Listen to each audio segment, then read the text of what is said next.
días, buenas tardes, buenas noches. Tengan todos y todas amigas y amigos que nos sintonizan cada semana en su canal Educar es Luchar. Sean bienvenidos y muchas gracias por sus comentarios, muchas gracias por todo el apoyo que nos han dado durante todo este tiempo que hemos estado al aire con ustedes. Recuerden suscribirse a nuestro canal Educar es Luchar y darle like a la campanilla. Y hay algo muy importante, queridos amigos.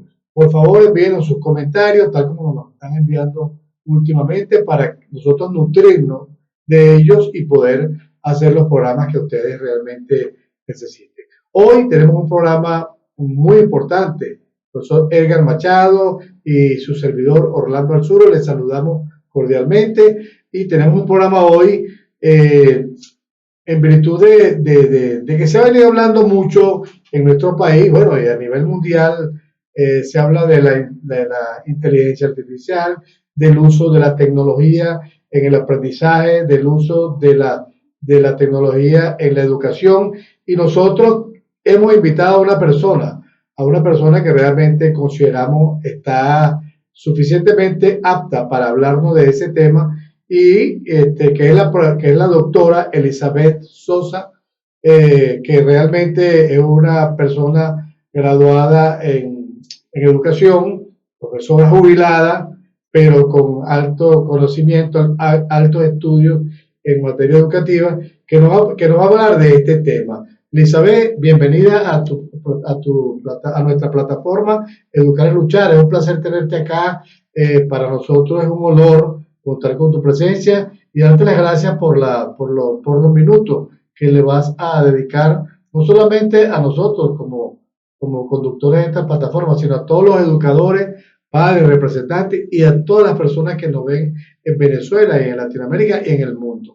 Bienvenida. Muchísimas gracias por la invitación, muchísimas gracias por permitirme intercambiar con ustedes e interactuar justamente con una audiencia educativa, amplia, que realmente se involucra en temas tan interesantes como los desafíos sociales, el conocimiento, la educación y nuestros docentes. Ok, fíjate lo siguiente, la transformación digital de la educación, se ha hablado mucho de eso. ¿Ese es el nuevo paradigma del aprendizaje o realmente hay otras maneras, otra forma de vencer esa brecha digital y esa brecha negativa que tenemos en educación en este momento en nuestro país?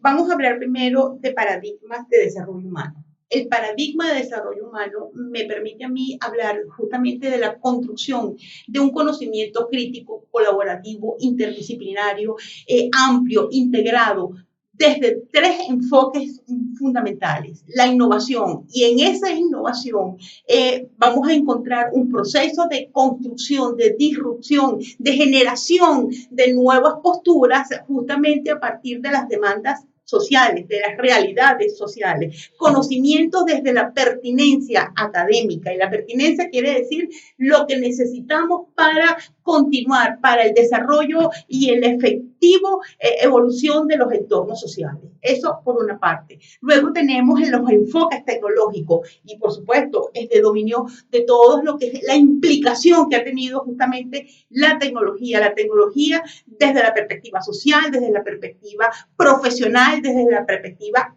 familiar y personal, pero integrado justamente con el desarrollo de competencias, con el talento humano para la interacción de vida de esos patrones tecnológicos, aplicados justamente a los patrones profesionales. Necesitamos y justamente es dado el desarrollo de competencias, de habilidades para la aplicación de esas tecnología y los enfoques sostenibles. Cuando en este momento hablar de conocimiento es necesario justamente hablar de la comprensión del cambio climático, las acciones sostenibles, los liderazgos para las ciudadanías de sostenibilidad. Entonces, desde una pluralidad, desde una complejidad que se integra para la construcción y aplicación de ese conocimiento. No es solamente tecnológico, es hablar de la innovación, de la pertinencia, de la tecnología y de los enfoques sostenibles. ¿Cómo llevamos esto a la practicidad del aula, a la practicidad y a la aplicación pedagógica. Necesitamos justamente docentes que manejen el estudio justamente de sus entornos, de sus problemáticas y de la aplicación de estas tecnologías con el desarrollo de habilidades puntuales que te permita interactuar desde el punto de vista crítico. Desde el punto de vista crítico. Es allí donde tenemos que desarrollar justamente este concepto, el pensamiento crítico. Ahora bien, tú hablaste justamente cuando presentaste la pregunta del déficit. Tenemos un déficit cognitivo.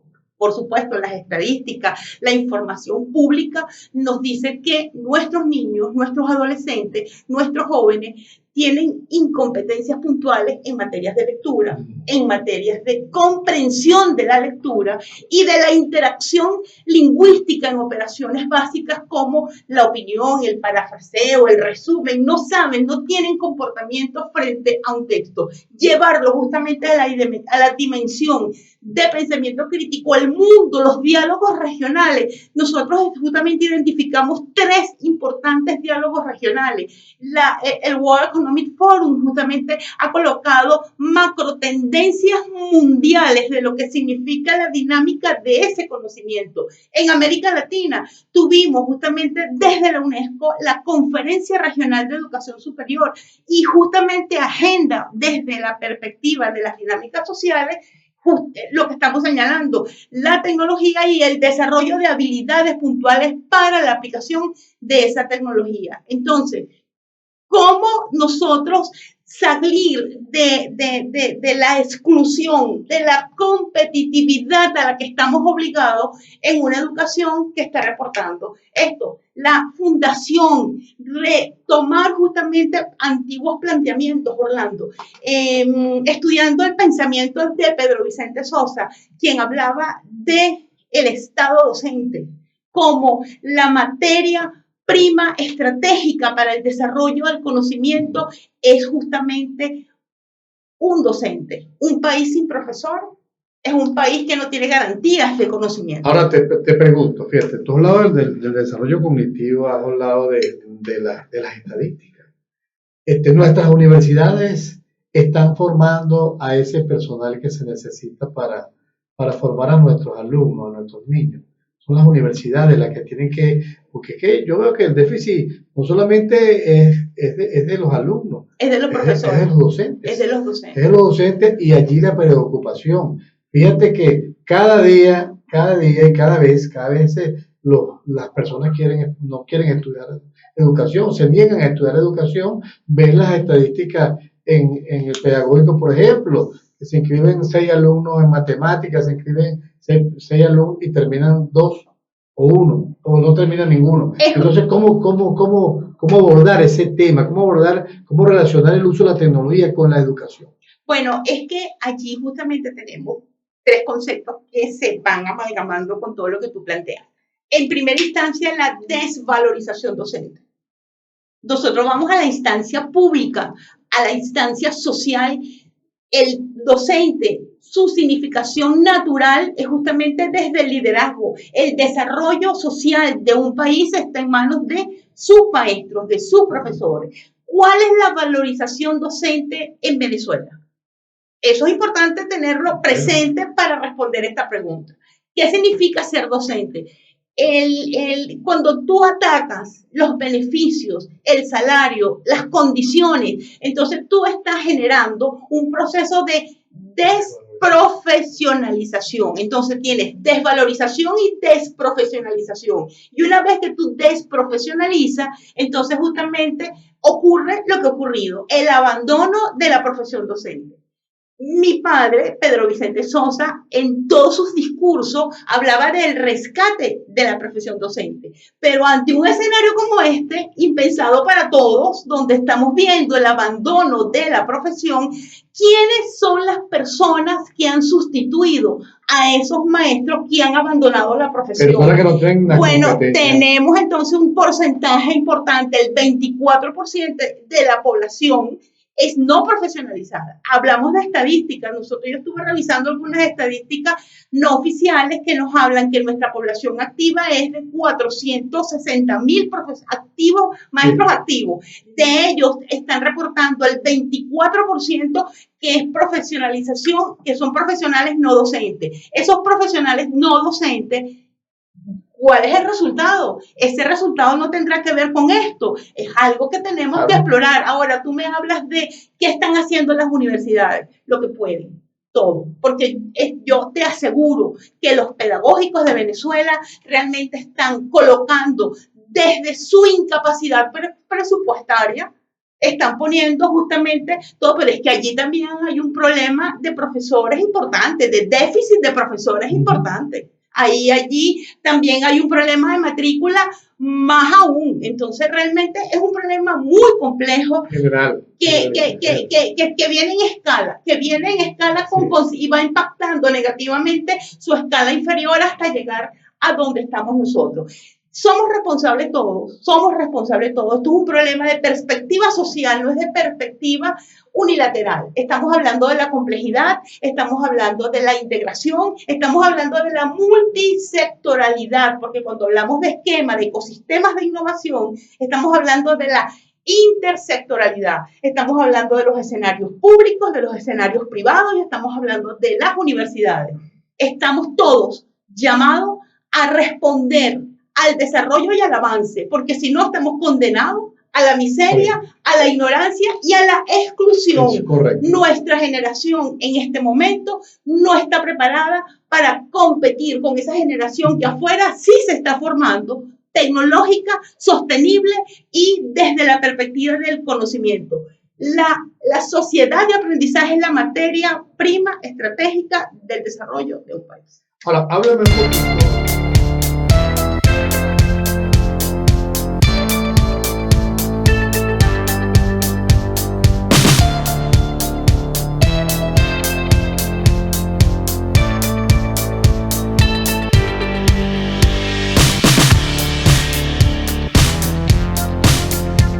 Poquito, Elizabeth, de la inteligencia artificial. Muy bien. La inteligencia artificial se ha planteado como la panacea.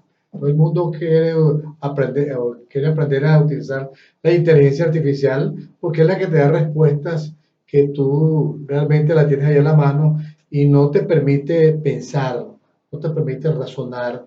Entonces, podemos entender que la inteligencia artificial es la panacea, es lo que va realmente a sustituir en el futuro al docente. Mira, en 1997, yo estaba en un foro, estaba en la Universidad Central de Venezuela y hablaban de Google.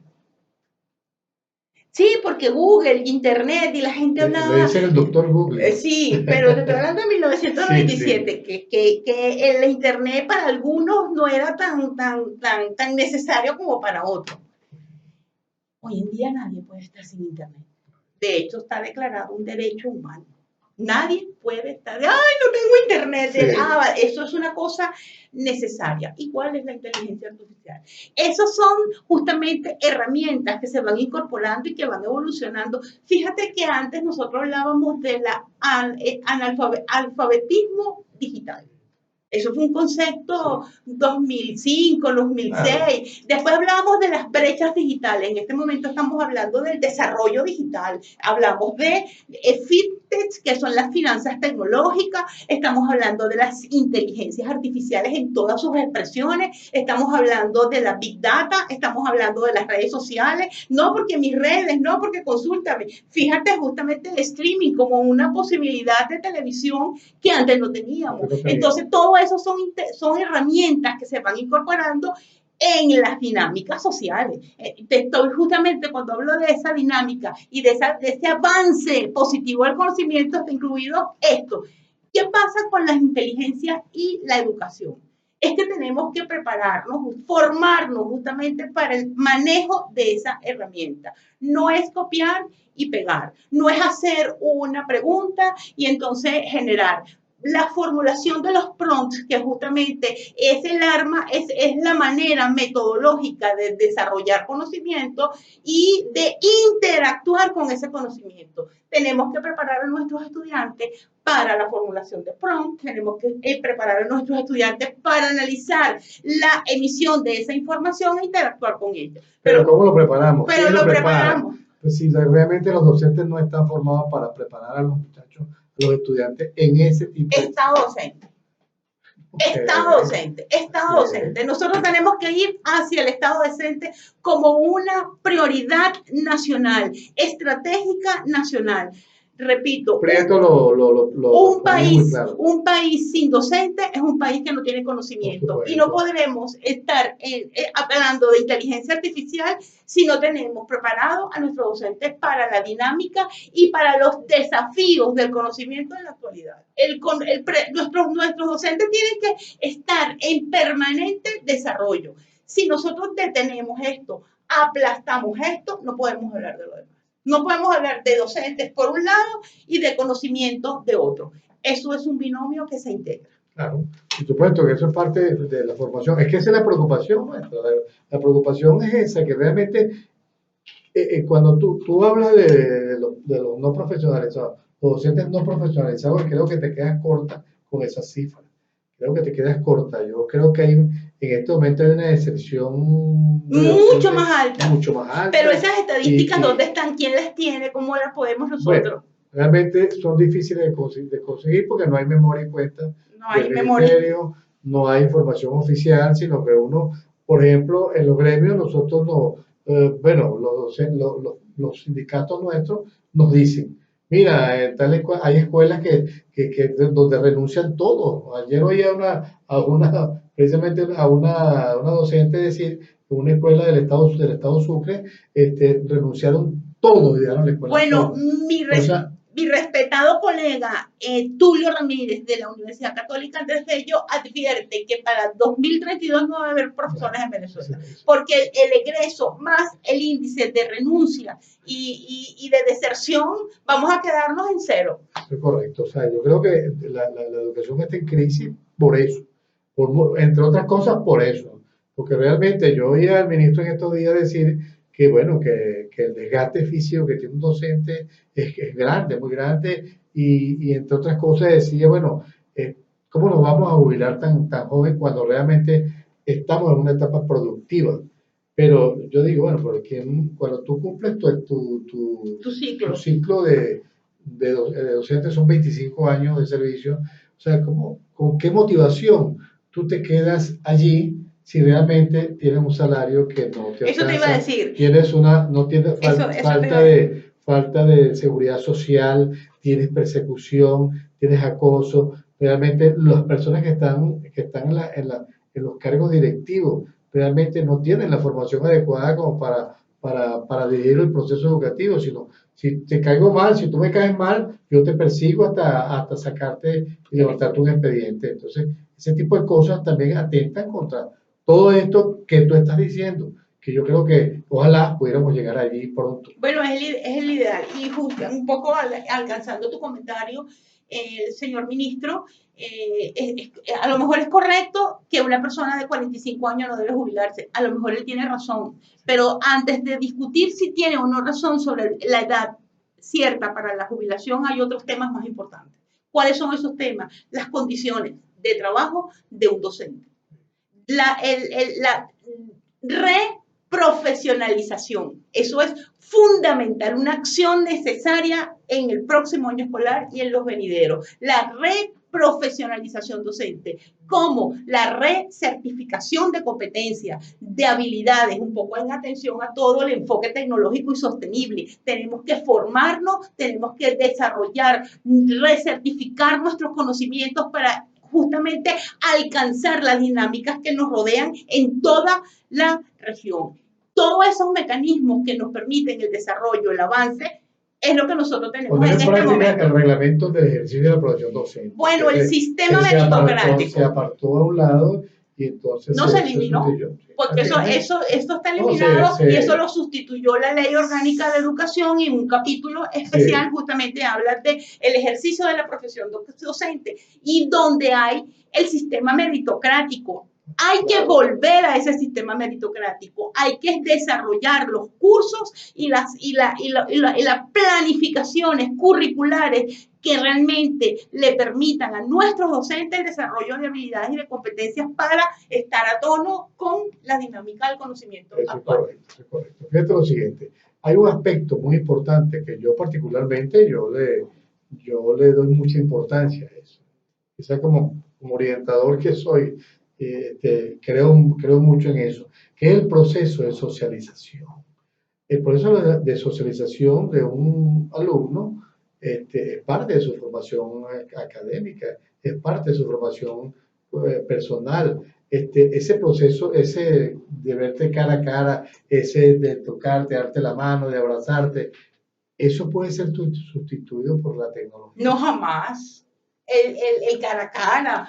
Yo creo que así como nosotros tenemos que formarnos para la educación híbrida, para el manejo a través de la tecnología, eso es necesario, pero también es necesario que yo me encuentre con mi colega, con mi maestro, con mi compañero, con mi interacción social, con el intercambio. Justamente se habla de patrones de colaboración, de didácticas dialógicas, y en estas didácticas dialógicas el intercambio es necesario, el intercambio de opiniones, de enfoque, eso nos permite a nosotros, bueno, esas son las didácticas emergentes, basadas a partir del diálogo, la colaboración y el encuentro. Bueno, yo creo que realmente, fíjate lo siguiente, hace falta la reprogramación, la reprofesionalización. La reprofesionalización docente basada en un proceso de recertificación, propuestas curriculares que permitan a nuestros docentes el desarrollo de habilidades y de competencias que tengan. ¿Tú crees que en este momento crítico que vivimos, los educadores y la educación, es necesario un instituto como el de mejoramiento profesional que existió antes? Sí. Definitivamente sí, cuando tenemos una población no docente activa, justamente este instituto es realmente el que puede garantizar esa población, su desarrollo y su inserción efectiva en el sistema. Esa fue la misión histórica del Instituto Mejoramiento, de profesionalizar llamaban a los no graduados, a los no graduados. Y justamente esa población docente no graduada hay que traerla justamente a la administración efectiva de conocimientos y con habilidades. Y justamente el sistema universitario, la UPE, la Universidad Pedagógica Experimental Libertador, que es la única universidad en Venezuela que otorga el título a profesores, justamente debe atender ese llamado. Ese llamado. Sí. Está obligado, pues, justamente a dar un paso adelante para atender, para el desarrollo, para la reprofesionalización, porque también a los graduados hay que traerlos y hay que desarrollar, porque, por supuesto, hubo una ruptura profesional. El que abandonó y se dedicó a emprendimientos válidos para atender justamente el tema de la crisis económica que vivimos todos los venezolanos, y eso es válido, eso es válido, totalmente. Eso es válido, pero llamar a esa persona que abandonó la profesión y ven acá. Y de allí surgió ese llamado horario mosaico, ese llamado que si trabajado día, que es terrible, que terrible, eso fue terrible, eso nos porque mató, realmente y yo creo que lo que la Universidad Católica está haciendo, las encuestas, lo que dijo Tulio, que tú lo señalaste. Bueno, hablando de las matrículas, del ingreso y del egreso. Mira, es producto de todas esas cosas. Y de las renuncias, justamente, ¿cuál es el capital que va a quedar activo para dentro de 5 años? Dentro de 5 años estamos en el 2030, Orlando. ¿Y cuál va a ser nuestra población docente para el 2030 si nosotros seguimos con estas dinámicas? Los pedagógicos, yo soy egresada, jubilada, egresada y jubilada del Instituto Pedagógico de Caracas. Bueno, yo realmente respeto mucho a mis colegas porque ellos están haciendo un esfuerzo realmente importante para atraer a los estudiantes, el desarrollo de actividades, de conferencias. Yo visito mi departamento y realmente respeto mucho a mis profesores que fueron mis estudiantes, pues el esfuerzo que ellos están haciendo es titánico, es importante y hay que destacarlo, hay que reconocerlo, pero ellos se están enfrentando con una realidad adversa. Entonces, ¿cómo hacer para que esta población que quiere, que está haciendo realmente, está capitalizando el problema frente a un entorno absolutamente adverso? Bueno, Elizabeth, tú sabes que el tiempo en esto... Ay, sí, ya se nos acabó el tiempo. No, pero yo quiero que tú le des un mensaje final a esas personas que nos escuchan, que nos ven todos los jueves, a nosotros y ya todos los días, pues, a un mensaje de aliento, fundamentalmente a nuestros educadores, que no se rindan, que sigan adelante, que se preparen, que se formen. Yo quiero que tú le des un mensaje como experta que tú eres. El líder natural de nuestras sociedades es el maestro. Eso es un reconocimiento mundial. Nuestros maestros en Venezuela tienen que mantener justamente ese liderazgo natural y les recuerdo a todos y nos tenemos que recordar que el camino sigue hacia adelante y nosotros tenemos que ir justamente hacia allá. Los caminos van, los caminos no vienen. Así es. Bueno, gracias Elizabeth por tu tiempo. Gracias por tu invitación. Gracias por todo el aporte que le he hecho a nuestra plataforma y fundamentalmente a quienes nos escuchan y nos ven todos los jueves, fundamentalmente. Y bueno, a ustedes, amigos y amigas, muchas gracias por sus aportes. Será hasta el próximo jueves cuando tendremos un nuevo programa, un nuevo invitado y un nuevo tema. Nos despedimos de ustedes, el profesor Edgar Machado, que es el presidente del Sindicato Venezolano de Maestros de aquí de Caracas, y su servidor y amigo de siempre, Orlando Alzuru. No olviden, les repito, suscribirse a nuestra plataforma y darle like a la campanilla para que realmente este programa lo puedan ver muchas personas, porque hoy estuvo demasiado interesante para todos nosotros. Será hasta el próximo jueves.